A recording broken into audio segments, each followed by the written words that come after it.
세상은 말이야, 스스로 저절로 생겨나서 지금 모습이 된 게 아니야. 하나님께서 계획을 갖고 만드셨지.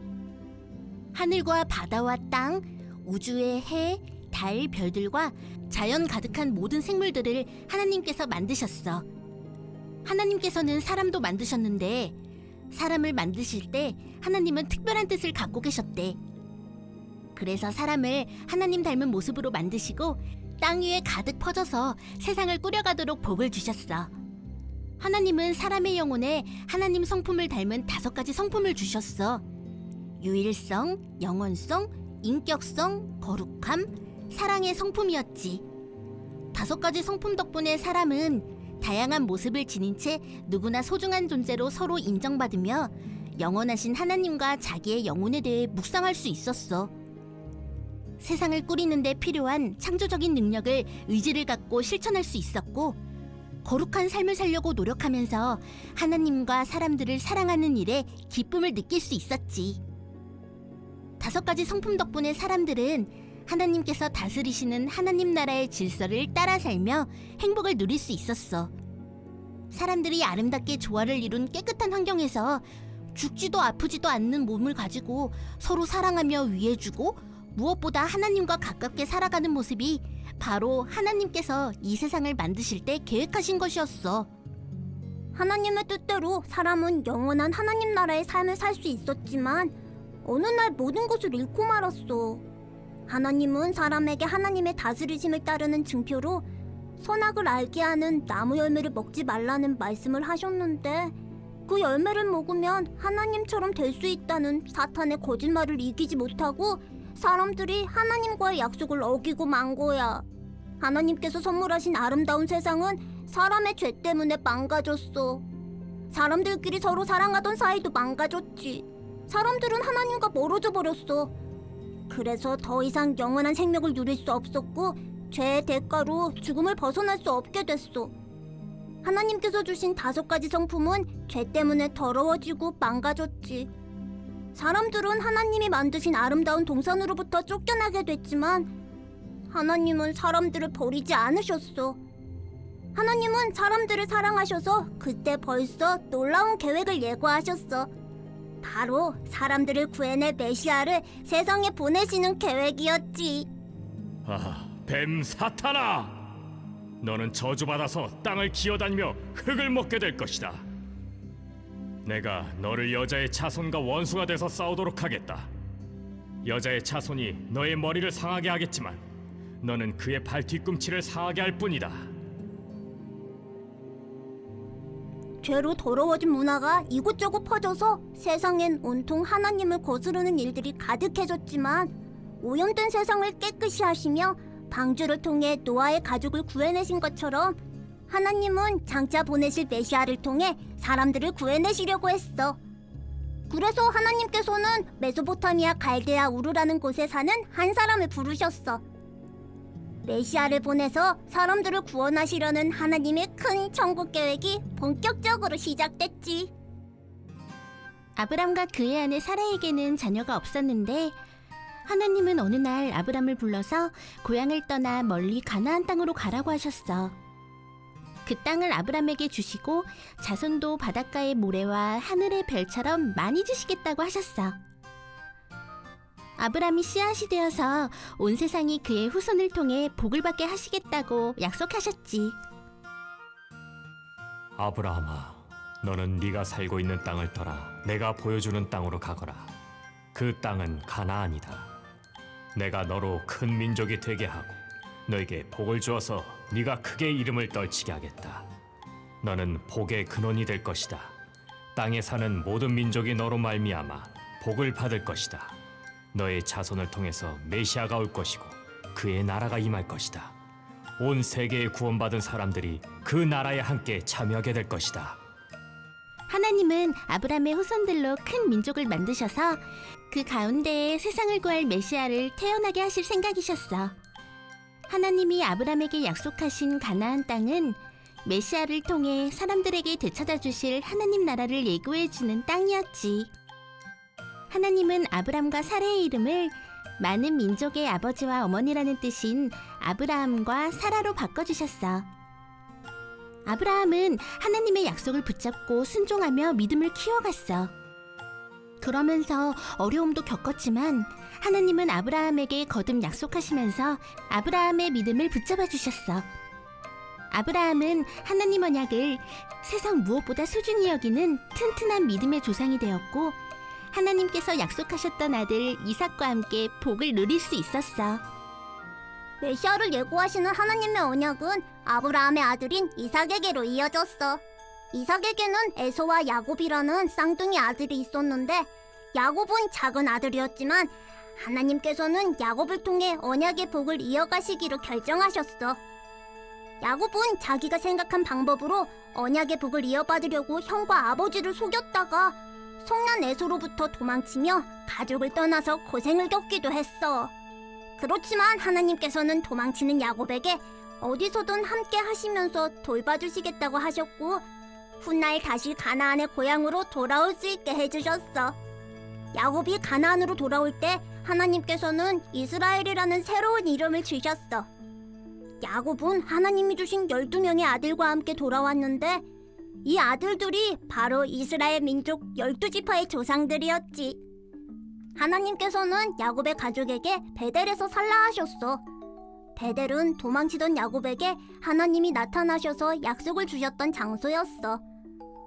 조상으로부터 물려받은 언약의 소망을 야곱 가족이 소중히 간직하기를 원하셨던 거지.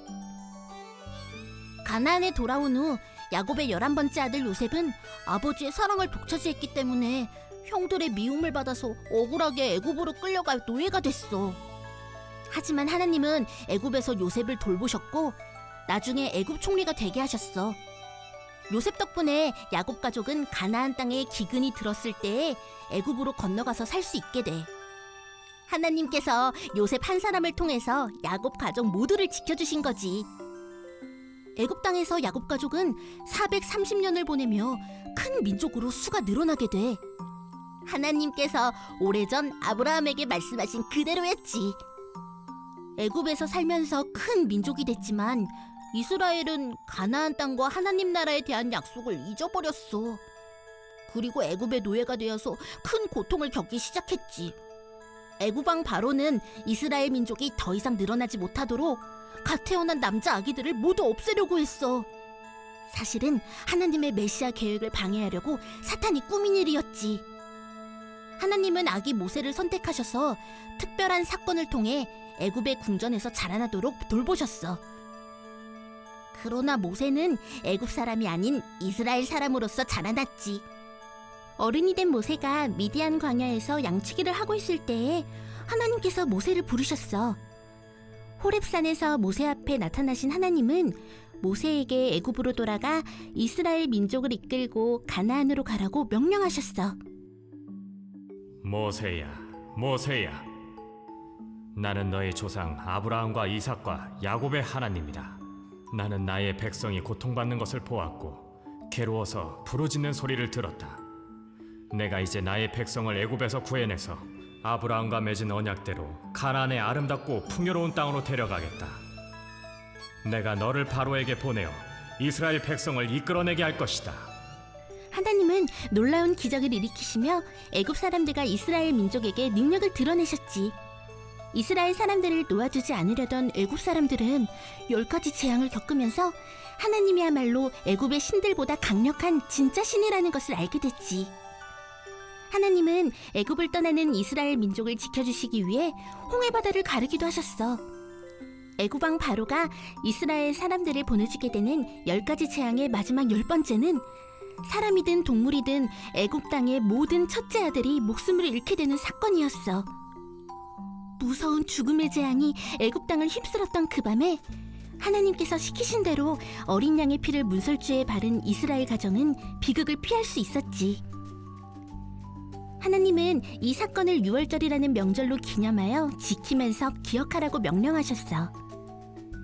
이스라엘 민족을 구해내기 위해 피를 흘린 어린 양은 장차 하나님께서 보내셔서 사람들의 구원을 이루게 하실 메시아를 예고해주는 상징이었어. 유월절 어린 양처럼 자기 목숨을 희생해서 사람들 죄값을 대신할 메시아 말이야. 그렇게 이스라엘 민족은 모세를 따라 애굽을 나와서 고향을 향한 길에 올랐지만 사실은 하나님께서 조상들에게 주신 가나안 땅 약속의 소망을 간직하고 있지 않았어. 광야를 지나면서 힘이 빠진 백성들은 하나님 뜻을 이해하지 못하고 불평했어. 광야의 시내산에 이르러서 하나님은 이스라엘 백성들을 가나안 땅에 다다른 후 하나님 나라 백성으로 살게 하시려고 준비를 시키셨지. 그런데도 이스라엘 백성들은 계속 하나님 뜻을 거스르고 가나안 땅 바로 앞에 이르러서도 하나님을 믿지 못했어. 그래서 가나안에 들어가지 못한 채 40년 동안을 광야에서 떠돌게 돼. 결국 애굽 땅에서 살던 세대가 세상을 떠난 후 광야에서 태어난 새로운 세대가 모세의 뒤를 이은 여호수아를 따라 가나안에 들어가게 돼. 하나님께서 아브라함과 그의 후손들에게 가나안 땅을 주시겠다는 언약은 그렇게 성취됐어. 광야의 시내산에서 지내는 동안 하나님은 이스라엘 백성들에게 성막을 만들게 하셨지. 성막은 하나님 나라의 모습을 보여주는 천국의 모형이었어. 성막 안의 지성소에는 하나님의 인재를 나타내는 언약궤가 있었어. 성막은 이 땅에서 하나님을 만나기 위해 정해진 특별한 장소였는데 이스라엘 백성이 머무는 장소의 한 가운데에 세워지고 성막이 옮겨지는 것을 따라 백성들도 머무는 장소를 옮겼어. 하나님과 이스라엘 사람들이 항상 함께 움직이도록 하신 거야. 그리고 하나님은 또 이스라엘 사람들에게 여러 제사 방법도 정해서 알려주셨어. 1년에 한 번 제물을 바쳐서 죄를 깨끗이 씻는 제사는 하나님께서 메시아를 통해 이루실 구원의 상징이었어. 이스라엘 백성들은 하나님이 알려주신 제사 방법으로 죄를 씻고 하나님 앞에 나아갈 수 있었어. 또 하나님은 장차 메시아를 통해 회복시키실 하나님 나라에 대한 소망을 이스라엘 사람들이 품고 살아가기를 원하셨어. 그래서 십계명과 율법을 주셔서 하나님 나라의 백성으로 살아가는 법을 가르쳐 주셨지. 계명과 율법의 내용은 마음과 뜻을 다해 하나님을 사랑하라는 것과 또 사람들끼리 서로 위하며 약하고 가난한 사람들을 돌보면서 하나님 백성으로 거룩하게 구별되어 살라는 가르침이었어.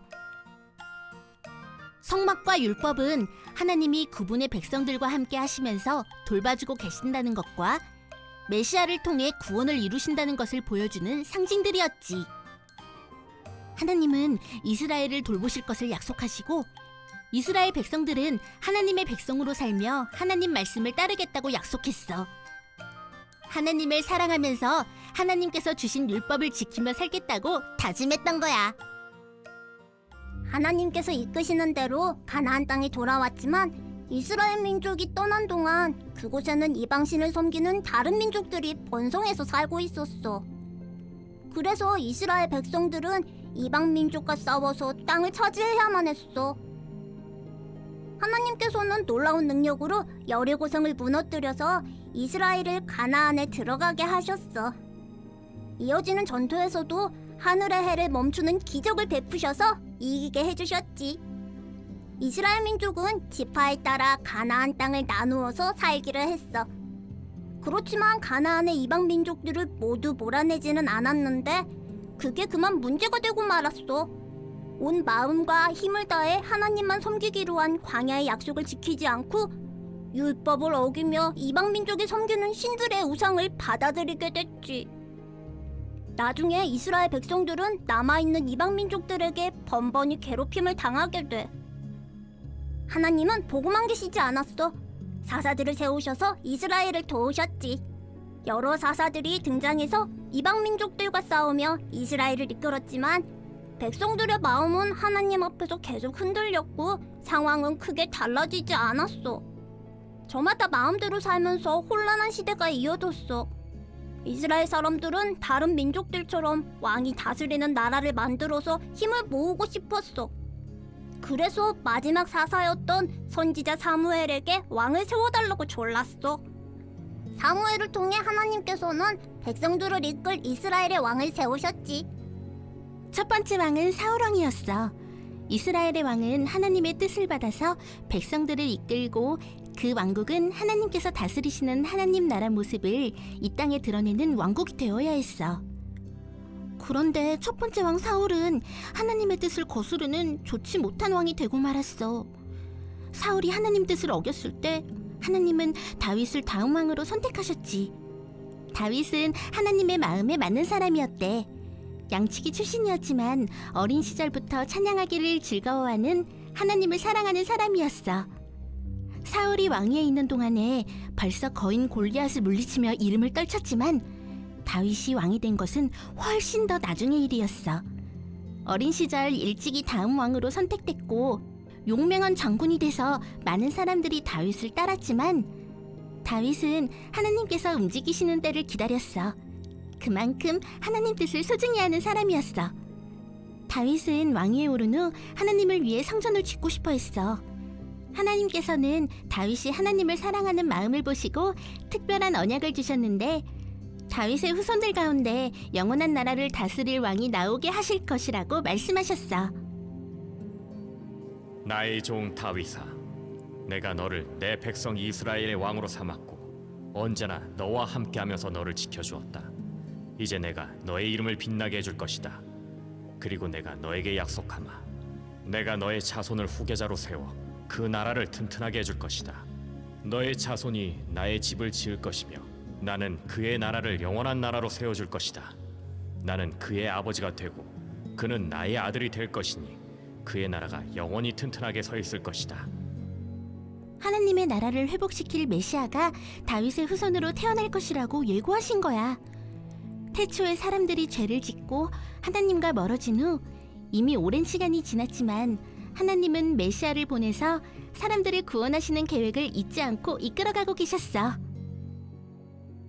하나님의 성전을 짓는 일은 다윗 때에 이루어지지는 않았어. 다윗은 성전을 짓는 데 필요한 모든 준비를 해놓았고 하나님께서는 다윗의 아들 솔로몬에게 성전을 지을 수 있도록 허락하셨어. 다윗의 신실한 마음 때문에 기뻤던 하나님은 그의 아들 솔로몬에게도 복을 주시고 싶었어. 하나님께서는 솔로몬에게 어떤 복을 원하는지 물으셨는데 솔로몬은 하나님께 백성들의 말을 잘 듣고 다스릴 수 있는 지혜를 주시기를 구하였지. 하나님께서는 솔로몬에게 지혜뿐만 아니라 권력과 부와 명예도 누리게 해주셨어. 솔로몬은 정성을 다해 웅장하고 아름다운 성전을 지었어. 성전이 완성되자 솔로몬은 기도했어. 이스라엘 백성이 예루살렘에 새로 세워진 성전을 중심으로 하나님을 더 사랑하고 성전을 통해 하나님께서 주시는 복을 받을 수 있기를 간구했어. 하나님, 온 세상에 하나님과 같은 분은 어디에도 없습니다. 하나님은 사람이 지은 성전에만 머물러 계시는 분이 아니시지만 우리가 이 성전에서 기도할 적에 우리 기도를 들어주십시오. 우리가 잘못을 저지르고 이곳에서 죄를 뉘우칠 적에 우리를 용서해 주십시오. 우리를 보살펴서 돌봐주십시오. 하나님께서는 솔로몬에게 다윗처럼 신실한 왕이 되라 말씀하셨어. 그러면 하나님은 다윗에게 하신 약속을 지키시며 이스라엘에 복을 주겠다고 하셨지. 그러나 솔로몬과 백성들이 하나님을 저버리면 이스라엘 나라를 지키지 않으시고 성전조차 버림받게 하겠다고 하셨어. 솔로몬이 왕으로 있는 동안 이스라엘은 하나님 돌보심으로 큰 나라가 될 수 있었어. 여러 이웃 나라들이 이스라엘을 찾아왔고 왕국은 전에 없이 강하고 풍요로운 나라가 됐어.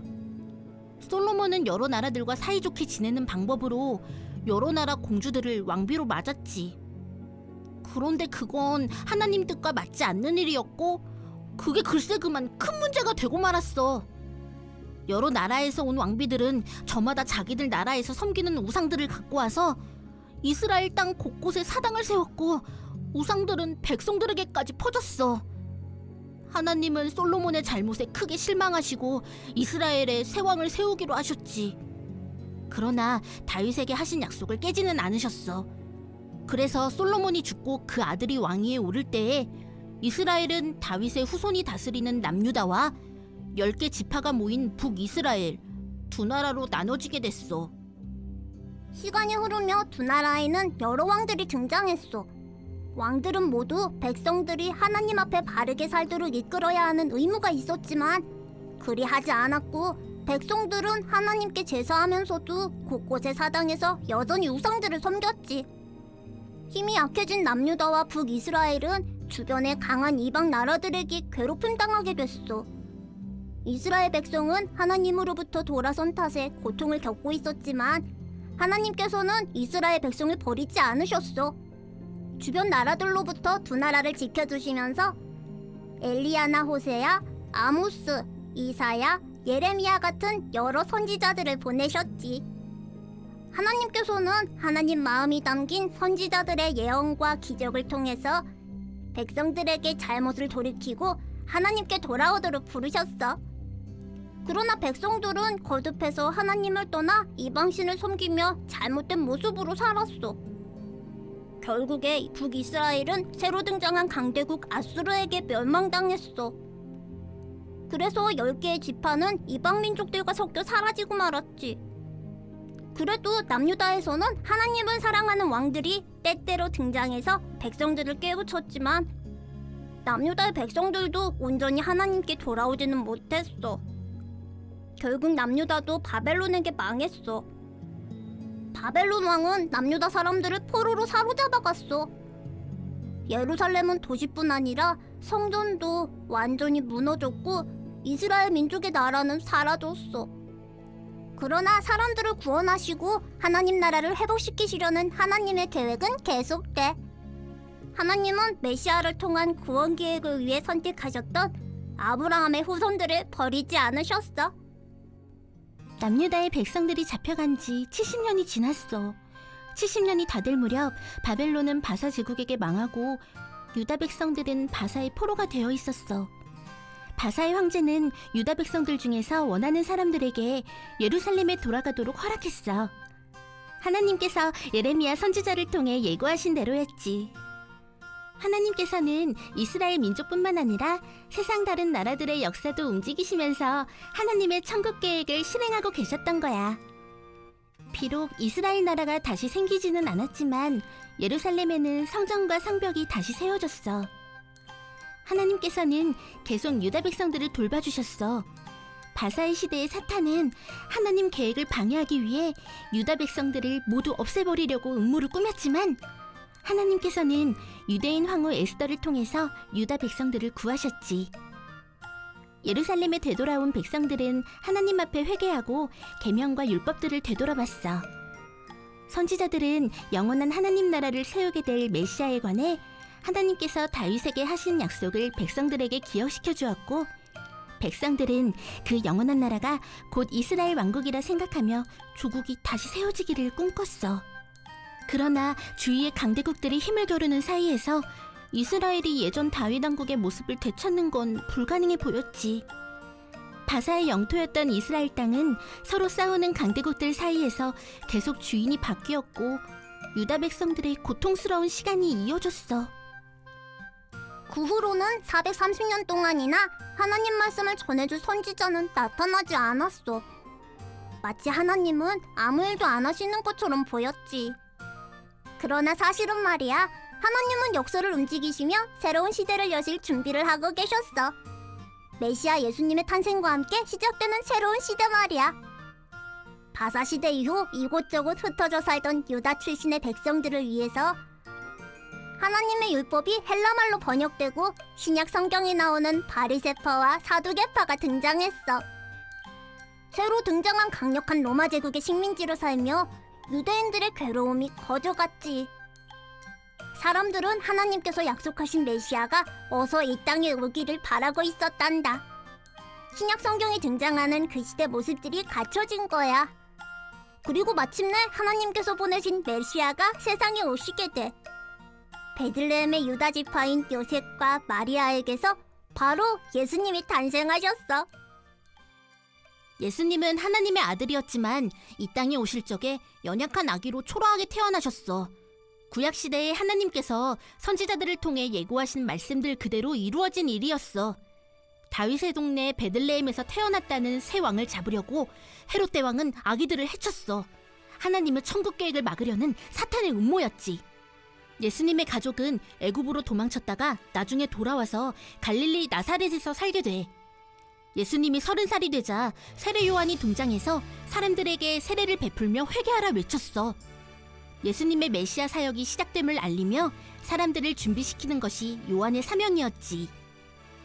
예수님께서 세례 요한을 찾아가 사람들 앞에서 세례를 받으실 때 하나님께서는 예수님이 하나님 아들이며 세상에 보내신 메시아임을 성령으로 보이셨어. 이는 나의 사랑하는 아들이요 내가 기뻐하는 자라. 보아라, 세상 죄를 지고 가는 하나님의 어린 양이시다. 저분이 바로 메시아다. 세례 후 예수님은 광야로 가서 기도하셨는데 40일의 금식 기도 후에 사탄이 나타나서 예수님을 시험하려 했지. 예수님은 하나님께서 자신을 메시아로 보내신 목적과 맡기신 사명을 정확히 알고 계셨어. 사탄의 시험을 이기신 후에 예수님은 12명의 제자들을 부르셔서 제자들과 함께 이스라엘 땅을 다니며 사람들을 만나셨어. 예수님은 하나님 나라가 임했다고 선포하시고 당시 종교 지도자들의 잘못된 모습을 꾸짖으며 계명과 율법을 주셨던 하나님의 본래 뜻을 사람들에게 깨우쳐 주셨어. 예수님은 병에 걸려 고통받는 사람들을 낫게 하시고 죄가 용서받았다는 선포를 하셨지. 예수님이 바로 하나님 나라 언약을 이루기 위해 오신 메시아라는 증거로 기적을 베푸셨어. 그리고 하나님 나라에 대해서 비유로 가르쳐 주시면서 사람들이 하나님 나라 백성으로 살 수 있도록 준비시켜 주셨어. 마음이 가난한 사람은 복이 있습니다. 천국이 그들의 것입니다. 슬퍼하는 사람은 복이 있습니다. 하나님이 그들을 위로하실 것입니다. 온유한 사람은 복이 있습니다. 그들이 땅을 차지할 것입니다. 의에 줄이고 목마른 사람은 복이 있습니다. 그들이 배부를 것입니다. 자비한 사람은 복이 있습니다. 하나님이 그들을 자비롭게 대하실 것입니다. 마음이 깨끗한 사람은 복이 있습니다. 그들이 하나님을 볼 것입니다. 평화를 이루는 사람은 복이 있습니다. 하나님이 그들을 자기 자녀라고 부르실 것입니다. 의를 위해 박해받는 사람은 복이 있습니다. 천국이 그들의 것입니다. 여러분은 세상의 소금과 빛입니다. 내가 율법이나 선지자들의 말을 없애러 왔다고 생각하지 마십시오. 없애러 온 것이 아니라 완성하러 왔습니다. 여러분은 율법에 말씀하신 것들을 이전보다 더 잘 지켜야 합니다. 여러분에게 악하게 대하는 사람들에게 똑같이 대해서는 안 됩니다. 여러분의 원수를 사랑하십시오. 재물 때문에 마음이 뺏겨서 염려하지 말고 여러분을 돌보시는 하나님을 믿으십시오. 먼저 그분의 나라와 그분의 뜻을 위해서 기도하십시오. 많은 사람들이 예수님을 따랐는데 대부분은 예수님께서 로마를 물리치고 어떻게든 이스라엘 나라를 다시 세울 거라고 생각하고 있었어. 메시아를 보내신 하나님의 뜻과 천국에 대해 오해했던 거야. 그런데 심지어는 예수님 12제자들까지도 예수님이 이스라엘 나라를 다시 세우시면 자기들이 높은 자리에 오를 수 있을 거라 생각했지. 예수님의 꾸짖음을 들은 바리새인들과 사두개인들은 사람들이 예수님을 따르는 것을 몹시 싫어해서 예수님을 해치기로 마음먹고 기회를 엿보았어. 예수님은 제자들에게 곧 십자가에 달려 돌아가실 것과 사흘째 날 부활하실 것을 말씀하셨어. 하나님께서 메시아를 통해 이루시려는 구원의 진정한 뜻을 알지 못하는 제자들과 사람들 모습에 예수님은 슬퍼하셨지. 제자들과 함께 다니시며 사람들에게 하나님 나라를 가르치신 지 3년 반이 지나고 하나님께서 정하신 때가 찾아왔어. 12제자들 가운데 한 사람인 가룟 유다의 배신으로 바리새인들과 사두개인들은 예수님을 잡을 수 있는 기회를 얻었지. 체포된 예수님은 한밤중에 재판을 거쳐서 로마 총독의 법정에까지 끌려가셨어. 바리새인들과 사두개인들은 사람들을 부추겨서 예수님을 십자가에 못 박도록 조르게 했어. 총독 빌라도는 십자가형을 선고했고 예수님은 골고다 언덕에서 십자가에 달려 돌아가시고 무덤에 묻히셨어. 하나님의 계획에 따라 미리 예고하신 예언하신 대로 벌어진 일이었어. 그리고 사흘째 되는 날 미리 말씀하신 대로 예수님은 부활하셨어. 메시아 예수님의 가장 큰 사명이 이루어졌지. 하나님께서 사람들을 사랑하셔서 오래전 계획하시고 언약을 통해 거듭 예고하셨던 구원 계획이 이루어졌어. 하나님께서 보내신 메시아 예수님은 사람들의 죄값을 대신하시기 위해 돌아가셨다가 예수님의 생명으로 사람들을 구원하시고 다시 살아나셨지. 죄 때문에 멀어졌던 사람들과 하나님 사이가 예수님의 죽음과 부활로 원래대로 가까워졌어. 하나님 나라가 회복된 거야. 제자들은 예수님께서 돌아가신 후 바리새인들과 사두개인들을 피해 숨어 있었어. 미리 부활을 예고하셨던 것을 마음에 두고 있지 않았기 때문에 예수님께서 부활하셨다는 소식을 들었을 때 제자들은 몹시 놀라고 두려웠어. 예수님께서는 두려워하는 제자들에게 몇 차례 나타나셔서 힘을 주시고 하나님 나라가 회복되었음을 가르쳐 주셨어. 언젠가 곧 하나님 나라가 완전히 완성될 때에 예수님이 세상에 다시 오시겠다 약속하시고, 그 전에 예수님 대신 성령이 곧 오셔서 제자들에게 권능을 주실 것도 말씀하셨지. 그 능력으로 세상 모든 사람들에게 예수님께서 이루신 일에 대한 복음을 전하라고 맡기셨어. 40일이 지난 후 예수님은 많은 사람들이 지켜보는 가운데 하늘로 올라가셨지. 하나님 나라가 완성되는 때는 아버지께서 그분의 권한으로 정하신 것이니 너희는 알 수 없다. 그러나 성령이 너희에게 임하시면 너희는 능력을 받을 것이니 온 세계로 가서 모든 민족을 제자 삼아 아버지와 아들과 성령의 이름으로 세례를 주어라. 모든 사람들에게 복음을 전하여 가르쳐서 지키게 하여라. 보아라, 내가 세상 끝날까지 항상 너희와 함께 있을 것이다.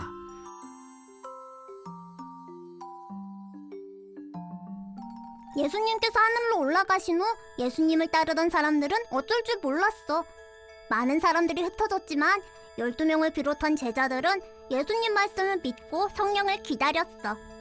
열흘 후 성령께서 오셨는데 과연 제자들은 놀라운 능력을 받아서 더 이상 두려워 숨지 않고 사람들 앞에 나서서 예수님 복음을 전하기 시작했어. 성령의 역사로 제자들은 예수님처럼 놀라운 기적을 베풀며 복음을 전했고, 예루살렘에서는 예수님을 메시아로 믿는 사람들이 폭발하듯 늘어나서 교회가 생겨났어. 예수님을 믿는 사람들은 함께 모여 음식과 물건들을 나누며 서로 돌보고 하나님을 찬양하며 예수님이 가르쳐주신 것들을 묵상했어. 초대교회의 실천을 따라 이 땅 위에 하나님 나라의 삶의 모습이 본보기로 드러났어. 그 이후로는 구원의 은혜를 온 세상에 펼치시려는 하나님 계획이 계속됐어. 점점 커지는 교회를 지혜롭게 꾸려나가기 위해 예루살렘 교회는 7명의 집사를 세웠어. 12사도들과 집사들을 중심으로 예루살렘 교회는 계속 커졌지. 예수님을 믿는 사람들의 수가 늘어나는 것을 예루살렘의 종교 지도자들은 두고 볼 수 없었어. 예수만 없어지면 모든 게 잠잠할 줄 알았건만 이를 어쩐단 말인가? 예수를 따르는 자들이 점점 더 많아질 텐데 이러다간 제사장들 중에서도 예수를 메시아로 믿는 자가 나올 것만 같소. 예수의 제자들은 배운 것도 없이 보잘것없는 자들인데 지금까지는 어째 좀 다르단 말이야. 때마침 7집사 중 한 사람인 스데반이 고발되는 사건이 일어났어. 스데반은 공의회에서 용감하게 십자가에서 돌아가신 예수님이야말로 메시아라고 증거했다가 분노를 참지 못한 종교 지도자들과 사람들의 돌에 맞아 순교했어. 이 일을 시작으로 예루살렘의 성도들은 점점 이스라엘 땅 곳곳으로 흩어졌어. 위협을 받아 흩어진 거지만 복음이 예루살렘으로부터 이스라엘 땅에 퍼져나가는 상황이 됐어. 바로 하나님께서 원하시는 것이었지. 사도들과 집사들도 이곳저곳 가서 복음을 전했는데 하나님께서는 사도 베드로와 로마인 고넬료를 만나게 하셔서 복음이 유대인뿐 아니라 이방인에게까지 전해지는 것이 하나님의 뜻임을 분명히 밝히셨지. 하나님께서는 천국 계획의 새로운 단계의 중심인물로 이번에는 사울을 선택하셨어. 사울은 유대인이면서도 로마 시민으로 태어난 사람이었는데 당시에 여러 곳에서 널리 사용되던 헬라말도 잘했고 유대인들의 율법에 대해서도 아주 잘 알고 있는 사람이었지. 이방인에게 복음 전하는 일에 적합한 사람이었어. 그런데 사실 사울은 스데반의 죽음에 앞장섰던 인물이야. 스데반이 죽은 후에는 예루살렘 종교 지도자들을 대신해서 성도들을 잡는 일을 하고 다녔지. 어느 날 다메섹의 성도들을 체포하러 가는 길에 사울은 예수님을 만났고 그분이야말로 하나님께서 보내신 메시아라는 것을 믿게 됐어. 하나님께서는 다메섹의 아나니아와 만나게 하셔서 사울에게 이방인 전도 사명을 맡기심을 분명히 알리셨어. 사울 형제여, 형제가 이곳에 오는 길에 만난 주 예수께서 나를 보내셨소. 주님께서는 당신의 눈을 다시 보게 하시고 성령으로 충만하게 하시려고 하오. 그분의 이름을 유대인뿐만 아니라 여러 왕들과 이방인들에게 전할 그릇으로 주님께서 바로 사울 형제를 선택하셨소. 사울 형제가 앞으로 복음을 위해 얼마나 많은 고난을 받게 될지 주님께서 알려주실 것이오. 그리고 사울은 복음 전도자가 됐지. 사울의 변화에 종교 지도자들은 몹시 놀라고 당황했어. 놀란 것은 예루살렘 성도들도 마찬가지였지. 사울을 받아들여도 될지 염려하는 성도들 앞에서 사울의 편을 들어주며 도와주는 사람이 있었는데 바나바라는 사람이었어. 나중에 바나바는 사울을 불러서 안디옥 교회의 성도들을 가르치는 일을 함께 했어. 그러다가 두 사람은 안디옥 성도들의 도움을 바탕으로 전도 여행을 떠나게 돼. 사울의 첫 번째 전도 여행이었지. 이방인들에게 복음을 전하면서 사울은 자기의 로마식 이름인 바울로 널리 알려지게 되지. 예수님의 복음은 바울의 여행과 성도들의 전도를 통해서 이방인들에게 점점 퍼져갔어. 그런데 교회에 이방인들이 많아지자 유대인 성도들과 이방인 성도들 사이에 문제가 생겼어. 구원받기 위해서는 이방인 성도들도 유대인 성도들처럼 옛날부터 전해진 율법들을 지켜야 한다고 주장하는 사람들이 생겨났어. 사도들과 장로들은 교회의 입장을 결정하기 위해서 예루살렘에 모여 회의를 열었지. 베드로와 바울은 이방인의 구원도 분명한 하나님의 뜻임을 주장했고, 성도들은 율법의 전통이 이방인들의 믿음에 방해가 되지 않게 해주기로 결정했어. 다만 공동체의 믿음을 위해서 이방인들이 조심해야 하는 몇 가지 것들만 정하였지. 구원은 하나님 은혜이기 때문에 예수님을 메시아로 믿는 믿음이면 충분하다는 것이 회의의 결론이었어. 성령과 우리는 여러분에게 꼭 필요한 몇 가지밖에는 더 이상 아무 짐도 지우지 않기로 결정했습니다. 여러분은 우상에게 바친 제물과 피나 목매어 도살한 고기를 먹지 말고 음행을 멀리하여야 합니다. 이런 것들은 스스로 삼가해 주시기 바랍니다. 여러분이 평안하시기를 바랍니다. 바울은 새로운 동료들과 다시 전도 여행을 떠났어. 신라와 함께 출발해서 믿음의 아들 디모데와 신실한 기록자 누가를 만났어. 하나님께서는 바울이 두 번째, 세 번째 전도 여행을 다니며 소아시아와 마게도냐, 그리스 지방 사람들에게 복음을 전하게 하시고 다른 여러 동역자들도 만나게 하셨어. 이방신 숭배자들에게 위협을 당하기도 하고 율법주의 유대인들에게 공격당하기도 했지만 바울은 예수님 복음을 위해 목숨을 걸 각오를 하고 위험과 맞섰어. 하나님께서 바울을 지켜주셨고 바울은 하나님 은혜로 여러 곳의 이방인들에게 예수님을 전할 수 있었지. 하나님께서 허락하신 특별한 체험을 통해 바울은 세 번째 하늘인 천국을 경험하고 하나님 나라에 대해 증언하기도 했어. 여러분은 내가 아시아에 발을 들인 첫날부터 여러분과 함께 그 모든 시간을 어떻게 지났는지 잘 아십니다. 유대 사람들의 음모로 온갖 시련을 겪었지만 나는 겸손과 눈물로 주님을 섬겼습니다. 어디에서든 누구에나 똑같이 주 예수의 복음을 빼놓지 않고 가르치려고 했었습니다. 이제 나는 성령을 따라 예루살렘에 가는 길입니다. 거기서 무슨 일이 생길지 나는 모릅니다. 다만 어느 도시에서건 내게 고난이 기다리고 있다는 것을 성령께서 알려주셨습니다. 그러나 내가 나의 길을 다 달리고 주님께 받은 사명, 곧 하나님 은혜의 복음을 증언하는 일을 다 하기만 하면 내 목숨은 조금도 아깝지 않습니다. 여러분은 이제 다시 내 얼굴을 보지 못할 것입니다. 내가 여러분에게 선포한 것은 바로 하나님의 나라입니다. 바울은 당시 세상의 중심이었던 로마에도 가서 전도하기로 결심했어. 로마를 거쳐 서쪽 끝에 스페인에도 가고 싶어 했어. 세 번째 여행을 마치고 예루살렘에 들렀을 때에 바울은 예루살렘 유대인들에게 붙잡혔어. 유대인들은 바울을 죽이려 했지만 바울은 로마 시민권을 갖고 있었기 때문에 황제 앞에서 정식 재판을 받을 권리가 있었어. 그래서 바울은 군인들과 함께 로마에 가게 됐어. 재판을 앞둔 죄인으로 배를 탄 데다 큰 폭풍우도 만났지만 하나님을 의지하는 믿음으로 일행들을 돌보며 무사히 로마까지 올 수 있었어. 로마에서 지내는 동안 바울은 재판을 기다리는 신분이었긴 해도 로마 성도들과 다른 지역 교회의 동역자들을 만날 수 있었어. 바울은 여러 지역의 성도들에게 편지를 보내서 복음을 가르치고 믿음을 격려해 주었어. 성도들에게 보내는 편지에서 바울은 율법을 지켜야만 구원받는다는 잘못된 가르침을 조심하라고 하면서 하나님께서 예수님의 십자가를 통해 구원의 은혜를 베푸셨음을 믿어야 한다고 특히 강조했지. 그러면서 예수님의 복음을 통해 하나님께서 회복시키려 하시는 하나님 나라에 대해 전했어. 2년 후 바울은 풀려났는데 곧 스페인으로 가서 복음을 전했지. 그리고 다시 돌아와 소아시아와 그리스의 교회들을 들러서 성도들을 돌보았어. 로마에서 풀려난 지 2년 후에 바울은 다시 붙잡혔는데 점점 커지는 예수님의 교회와 성도들을 로마 제국이 박해하기 시작할 무렵이었어. 바울은 다시 로마로 끌려가서 감옥에 갇혔고 얼마 후에 순교했어. 예수님의 복음과 하나님 나라를 전하기 위해 온 힘을 다해서 살고 목숨을 바친 거야. 하나님께서는 메시아 예수님을 통해 이루신 구원의 은혜를 유대 땅 예루살렘의 교회로부터 이렇게 바울을 통해 지중해를 중심으로 한 세상으로 베푸셨어.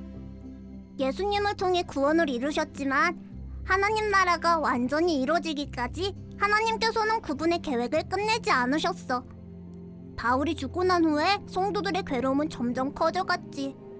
예수님을 메시아로 믿고 하나님을 따르는 성도들은 황제를 신으로 섬기지 않는다는 이유로 많이 붙잡혀서 죽고 숨어버렸어. 성도들과 사도들이 많이 순교하면서 믿음을 포기하는 사람들도 있었고 잘못된 가르침을 전하는 선생들도 생겨났어. 예수님의 12사도 가운데 마지막 남은 사도 요한은 반모섬에 갇혀 있으면서도 성도들을 위해 편지를 써보냈어. 예수님 십자가를 통해 이뤄진 하나님의 천국 계획이 끝마쳐질 때가 반드시 올 테니 그때까지 하나님 나라를 소망으로 삼아서 믿음을 지키라는 격려의 편지였어. 예수님께서 성도들에게 전하시기 위해 사도 요한에게 환상으로 계시하신 말씀들이었지. 성도들을 격려하시기 위해서 예수님께서는 요한에게 새 하늘과 새 땅의 모습으로 장차 임하게 될 하나님 나라의 모습도 보여주셨어. 사도 요한이 성도들에게 예수님의 계시를 전해주었던 때로부터 지금까지 많은 시간이 흘렀어. 예수님의 복음은 그 후로도 세상 이곳저곳에 전해져서 우리도 하나님에 대해 알고 예수님을 메시아로 믿게 됐어. 초대교회 성도들처럼 예수님 복음을 위해 목숨을 아끼지 않은 많은 사람들을 통해서 하나님께서 이루신 일이야. 사람들을 사랑하시는 하나님께서는 구원의 은혜가 가능한 한 많은 세상 사람들에게 전파되기까지 기다리고 계셔.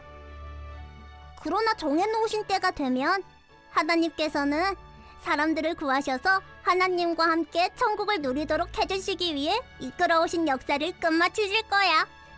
그때 예수님은 약속대로 다시 오셔서 사탄과 그 무리들을 심판하시고 세상의 죄로 더러워진 모습들을 깨끗이 하실 거야. 하나님께서는 마지막 그때를 향해서 지금도 역사를 이끄시며 하나님 나라를 더 크게 만들고 계셔. 하나님께서는 우리가 하나님의 다스리심을 따라 살며 메시아 예수님의 복음을 전하길 원하셔.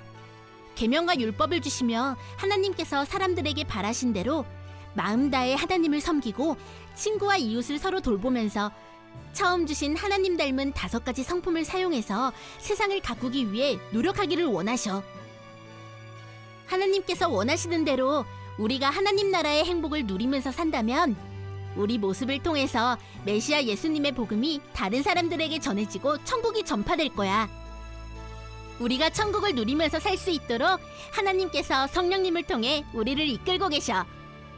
세상 사람들 모두가 예수님을 메시아로 믿고 천국을 누리게 하고 싶으신 하나님의 계획은 지금도 계속되고 있어. 우리도 하나님의 천국 계획 중에 들어있다는 사실을 꼭 기억하라고.